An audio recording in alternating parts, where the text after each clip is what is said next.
नमस्कार, मैं सुमित द्विवेदी पवन और आप देख रहे हैं रेस्पेक्ट इंडिया। आपको बता दें कि मैं अभी फ़िलहाल गोपालगंज जिले के बिरदावन पंचायत में उपस्थित हूं। आप लोगों को बता दें कि यहां पे एक मुखिया जी हैं डीके सिंह, उनके भाई यानी कि सत्येंद्र सिंह जी की हत्या हो गई है और बड़ी ही निर्मम तरीके से अपराधियों ने गोली मार के हत्या की है। बता दें कि इस घर में शादी का माहौल था लेकिन मातम में बदल गया है और यहाँ के कुछ स्थानीय लोग हैं, जानेंगे। और क्या नाम हुआ आपका? अमोद कुमार सिंह। अच्छा, क्या लगते थे सत्येंद्र जी? भाई लगते थे, चाचा के लड़के थे। चाचा के लड़के थे। किसी से दुश्मनी थी उनकी? नहीं, उनकी दुश्मनी किसी से नहीं थी। किसी से दुश्मनी नहीं थी। पूरे गांव में सबसे नंबर 1 वो थे, व्यवहार में भी, बोलने चालने में, सब कुछ में भी एक नंबर का आदमी थे वो। किसी से मतलब व्यवहार नहीं बिगड़ा किसी से उनका व्यवहार नहीं बिगड़ा था। और यहाँ पे मुखिया जी हैं, मुखिया जी से जानेंगे। मुखिया जी के मने का भइल हुए, मने पूरा प्रकरण बताएं। प्रकरण ये है कि जो सो हम लोग भी घर में जो शादी का माहौल था, तिलक था एक छोटे भाई का, जी। तो उसी में आने के लिए सारे परिवार के लोग जो सो, चूँकि हमारा व्यवसायिक हम लोग हैं, मीरगंज में हम लोग का अपना मकान है। जी। जहाँ घटना घटी हुई है उसके बगल में भी मेरा मकान है। जी। सब कोई आने के लिए तैयारी में थे, हम भी आगे बढ़ चुके थे। एक छोटा भाई माजिल भाई है, वो भी अपने घर में आ चुका था। जी। छोटा भाई भी रास्ते में गाड़ी से आ रहा था। उसी पीरियड में हम कानपुर में थे, तब तक जो सो एक फ़ोन आया हमारे भतीजे का कि कहाँ है पापा। हमने कहा कि हम गांव जा रहे हैं। अतः नहीं, तुरंत आइए, बड़े पापा को गोली लग गया नैन जी के दुकान में। अच्छा।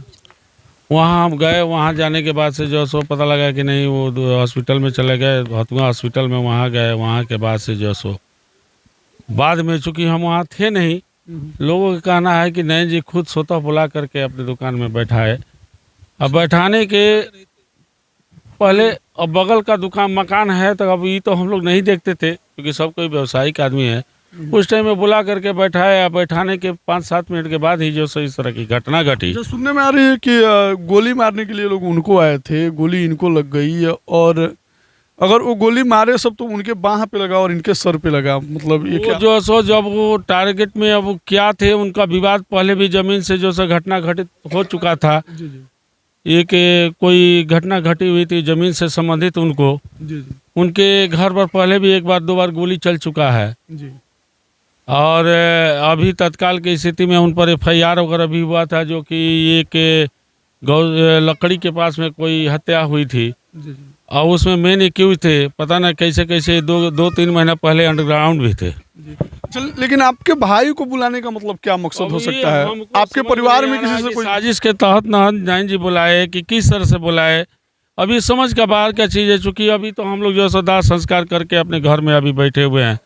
प्रशासन को याचिका वगैरह दिए हैं लोग कि नहीं? अभी हम लोग प्रशासन को किसी तरह का याचिका क्या देने जाए, जबकि उनके दुकान में उन्होंने बुलाया, उनके दुकान में इस तरह की घटना घटी हुई है।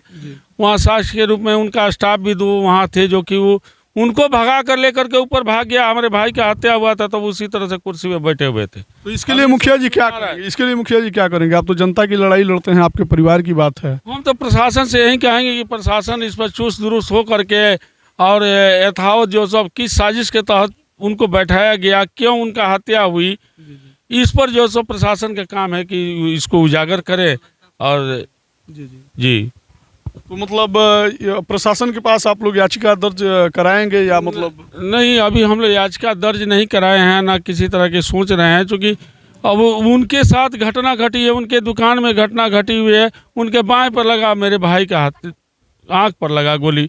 वो हमारे भाई को जो सो ढकेल करके छुपने की कोशिश की, जिससे उनके हाथ में लगा, हमारे भाई को आँख में लगा और वहीं जो है स्पॉट डेथ कर गया। लेकिन ये जो रहस्य है, ये जो मौत की जो रहस्य है, जो उनकी हत्या हुई है, ये तो खुलनी चाहिए ना, इसके बारे में जानकारी मिलनी चाहिए। तो इसके विषय में जो सो प्रशासन ही जो सो कुछ भी कर सकता है। वहाँ उसका साक्ष्य क्या मिल रहा है, किस तरह से हुआ है, चूँकि आना वहाँ हम भी नहीं थे, तो हम तो सुनाया, जैसे आप सुन रहे हैं हमारी बातों को, जो सो सुन रहे हैं उसी तरह सुनाए बात को हम बोल रहे हैं। बता दें कि मुखिया जी का परिवार जो है काफ़ी शालीन और काफ़ी संस्कारी लोग हैं, ठीक है, बेवजह किसी को फंसाना नहीं चाहते हैं। लेकिन फिर भी इसमें आप लोगों को क्या लग रहा है? आप लोग अपनी कमेंट सेक्शन में राय रखें। और जिला प्रशासन से और या फिर मुख्यमंत्री जी से निवेदन है कि आप लोग अपराधियों को मतलब इतना बढ़ावा ना दें, उनके ऊपर जांच बैठाया जाए, उनको ढूंढा जाए और प्रशासन को मतलब हाथ पे हाथ नहीं धरे बैठना चाहिए, प्रशासन को एक्टिव रहना चाहिए। आप देख रहे थे रेस्पेक्ट इंडिया, हमारे साथ थे DK सिंह मुखिया जी, इनके भाई यानी कि एक्स आर्मी सत्येंद्र सिंह जी की हत्या हुई थी। Thank you.